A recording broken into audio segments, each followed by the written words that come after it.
What do you say about a man like that?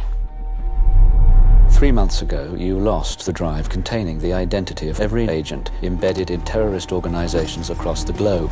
I made a judgment call. There isn't much road left. Take the bloody shot.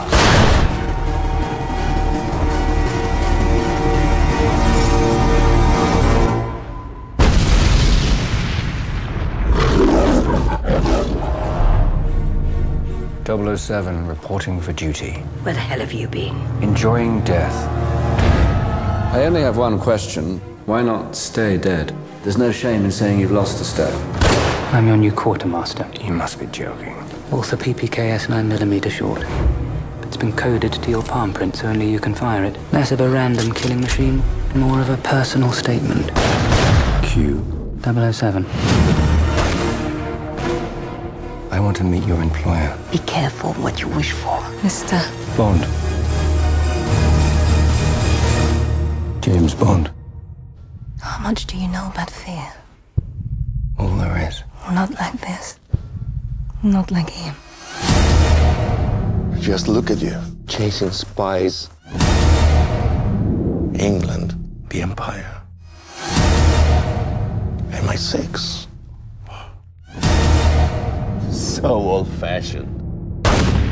She sent you after me knowing you're not ready, knowing you would likely die. Mommy was very bad. The two survivors. This is what she made us. Everybody needs a hobby. So what's yours? Resurrection.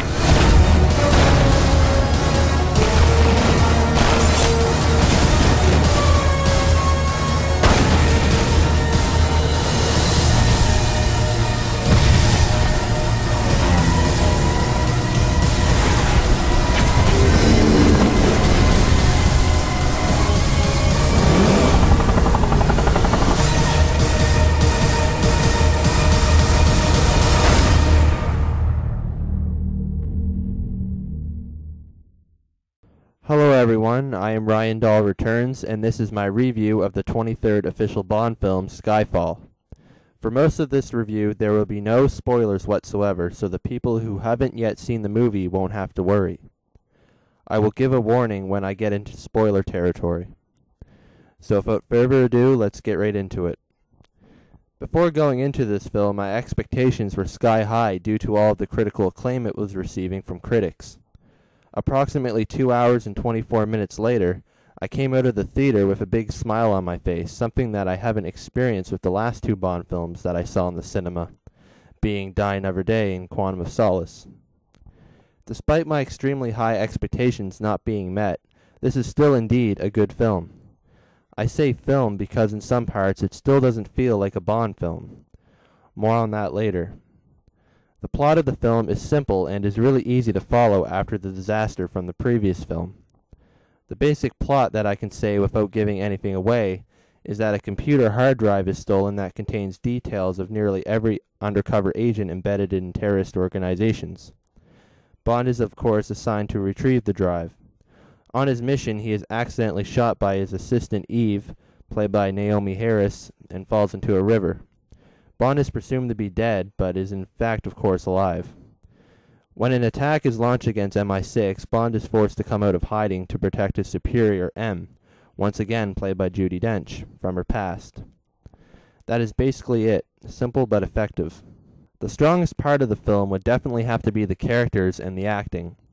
This is a very story and character-driven film. Yes, there are still action sequences, but the characters and story are first and foremost. Speaking of which, let's discuss the characters. Daniel Craig is absolutely incredible in this film. This is by far his best performance that I've seen, and he still has that intensity and badass feeling to him. In fact, he feels more like a badass in this film than in Casino Royale and Quantum of Solace. He actually gets to say that immortal introduction, and even the little quips from the old movies are back and fully loaded. That is one thing that many fans missed from Casino and Quantum, the humor. Well, fear no more, because the humor is back. The film does manage to keep a great balance between the serious parts and the humorous ones. There's only one thing that kind of distracted me in the film, and that would be Daniel's crew cut. It makes him look a lot different, which is bad as it is, because he does look a lot older in the film. Nevertheless, it's only a minor complaint. Moving on now to the villain of the film, Raul Silva, played by the incredible Javier Bardem. Before going into this film, I heard that this guy was an incredible actor, and after seeing him for the first time, I have to agree. Silva is easily one of the best villains in the entire franchise, and gives a funny yet menacing over-the-top performance. He is clearly shown to be psychotic and unhinged, which is something we haven't really seen since Max Zorin. That's all I can say about the villain without going into spoilers. M and Q return, being played by Judi Dench and newcomer Ben Whishaw, respectively. Judi Dench gets an insane amount of screen time in this film, as the film revolves around her, and she handles it all well. Ben Whishaw is fantastic and surprisingly funny as the new Q, and yes, there are some gadgets in this film, although they're simple and realistic. Lastly, Ralph Fiennes plays Gareth Mallory, M's superior, and also does a great job with the small role he is given. There aren't really any allies in this film apart from Kincaid, played by Albert Finney. I can't talk about his role in this section of the review, however. There is only one main henchman this time, Patrice, played by Ola Rapis. He gets more to do than Elvis from the previous film, but is unfortunately still a minor character. He does fight with Bond, which is at least good. And this brings us to the Bond girls of the film. Eve, played by Naomi Harris, and Severine, played by Berenice Marlowe. A lot of people seem to dislike Eve in this film, but I thought she was great playing a field agent opposite of Bond. The only thing that I can say about Marlowe's role as Severine is that it is very disappointing. Sam Mendes is the director for Skyfall and is probably one of the best directors that this franchise has seen. It's been said before, but Mendes is a phenomenal character director and brings out the best performances from every actor involved. The film is nearly 2 hours and 24 minutes long, but never begins to get boring, which is quite a feat. The cinematography is also the best in the franchise, with nearly every single shot being stunning and beautiful. You can definitely tell that they put some time into this film. Thomas Newman joins the crew as the composer and does a great job taking over for David Arnold. For the first time since Die Another Day, we get the classic James Bond theme in the actual film itself, and not the credits. I actually got chills when I heard it. The title song is sung by Adele, and I'll be honest, I wasn't expecting much from it at first, but God is it a classic. It has an old school Shirley Bassey feel to it, and is overall great. Like I said before, the plot is simple and is very easy to follow. This is a really good thing. It does, however, go into questionable territory near the end. More on that in the spoilers. There's not really as much action as there was in the other films, but the few scenes that do have action are great. The problems that I had with Quantum of Solace are completely gone. You can see exactly what is going on in every single scene. The best action sequence would most definitely have to be the pre-title sequence. Everything after doesn't reach that same level, unfortunately. The grand finale is also pretty intense, but has some questionable factors. The locations are fantastic, with places such as Turkey, Shanghai, London, and Scotland. Nearly the entire film is set in London, which is cool and a first for the series. If Skyfall was a standalone film, I'd give it a 10 out of 10. However, it's a Bond film, and I found it to be the most un-Bond-like movie in the franchise.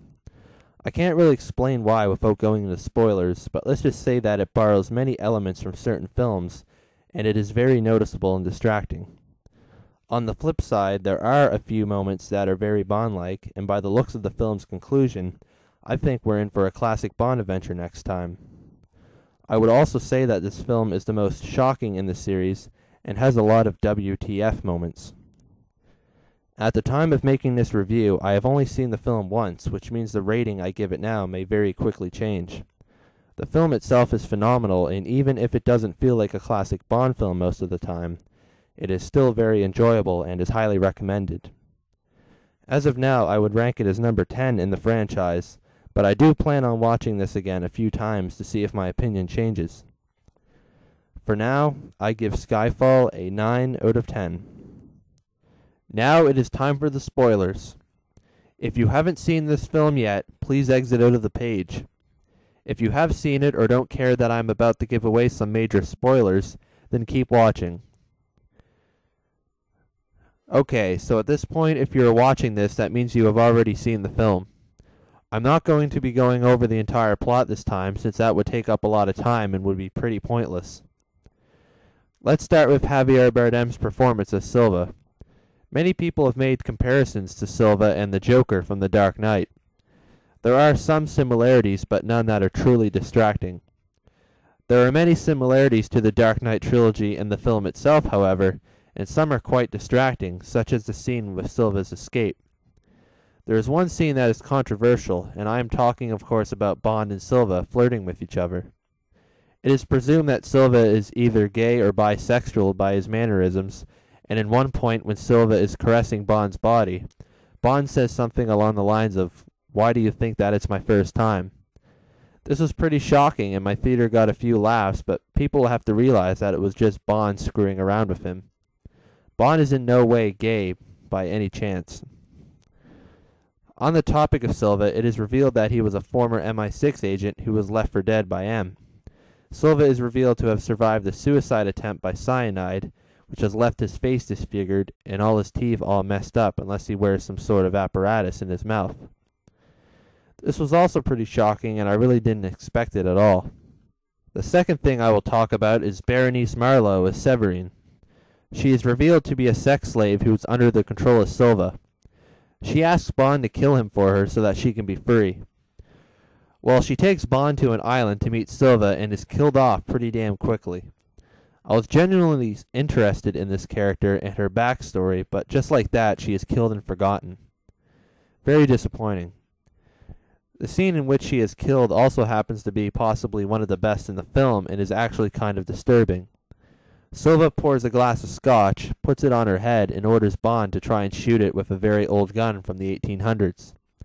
Bond misses, and Silva says, "It's my turn." He takes the gun and shoots Severine dead instantly. I found this to be shocking, and I actually thought that she was only wounded, but no, she was killed. What a waste of a character. But anyways, moving on. The significance of the word Skyfall is revealed near the end of the film to be Bond's childhood home in Scotland. I thought this was pretty neat. I also liked how they gave Bond some much-needed background information like his parents' names. Albert Finney plays Kincaid, the gamekeeper of the family estate, and is a pretty good character. The grand finale takes place at Bond's old home, with Silva and his men coming to get M. The biggest WTF moment here that really bothered me was all of the trap setting in the house. It is pretty much Home Alone at this point. But anyway, there's nothing that can be done. Now here are where the major spoilers are going to be. I am talking, of course, about M and Eve. First and foremost, Judi Dench's M dies in the film. She gets wounded during the finale and eventually dies in Bond's arms. Bond also actually cries for once, which is nice to see because, as I said many times before, he's a man, not a superhero. Anyways, at the end, it is revealed that Mallory, played by Ralph Fiennes, is the new M. When I first saw that, I got goosebumps. Fiennes is most certainly going to make a great M. And now for Eve. Also at the end of the film, she reveals that her full name is Eve Moneypenny. Now, I was expecting this since I heard all of the rumors before the film's release, but I have to say, this choice doesn't bother me a bit. I know people may complain that Moneypenny isn't supposed to be black, but honestly, who cares? This is a different timeline in a different universe. I think Naomi Harris will be a very good Moneypenny, but only time will tell. Lastly, I'm going to be talking about some of the many references to previous films in the series. The first that made me laugh was when Q asked Bond if he expected to get an exploding pen, before saying that they don't really go for that anymore. This is a clear reference to 1995's GoldenEye and the Brosnan era in general with all of the gadgets. The second one that really surprised me was the Aston Martin DB5 from 1964's Goldfinger, with all of the accessories intact. My theater audience cheered when they revealed it. I also liked the part when Bond threatens to eject M with the ejector seat. That got many laughs from the audience. The last reference that really caught my attention was the new MI6. At the end, when Bond is formally introduced to Moneypenny, they meet in the exact same office as the one from the old films. Likewise, Bond opens the big classic lever door and walks into M's office to meet Mallory. By the end of the film, you can definitely tell that they are going back to the old ways. All of the classic recurring characters are now here. We have a few gadgets. And of course, the humor is back. I believe I pretty much covered all the things I wanted to talk about, so I am going to wrap this review up, starting with my likes and dislikes. I like Javier Bardem as Raul Silva. He is definitely one of the best and memorable villains in the series. Ray Fiennes as the new M is a great casting decision and will probably be one of the best M's in the series. Likewise, the new Q and Moneypenny, played by Ben Whishaw and Naomi Harris respectively, will most likely be fantastic in their roles. I love the return of the many classic Bond elements, including the humor, but let's just hope that it doesn't go in the Roger Moore territory. Finally, the death of Judi Dench's M is a touching and fitting end to her character. And now for my dislikes. Berenice Marlowe as Severine doesn't get the screen time and character development that she deserves. There are glaring similarities to the Dark Knight trilogy and Home Alone, which are distracting. We still don't get any memorable henchman characters after 3 films now, which is kind of a disappointment. All of the action sequences after the PTS are good, but don't quite measure up. And lastly, although a minor complaint, the scene with the CGI Komodo dragons was quite odd and unnecessary. Well everyone, that's it for my review of Skyfall. It's been a long 4-year wait, but I have to say overall it was worth it. Stay tuned for some time in the future when I go over the unofficial Bond films, although it may be a while since I'm slightly burnt out on making these reviews. Thanks for watching, and I'll see you next time.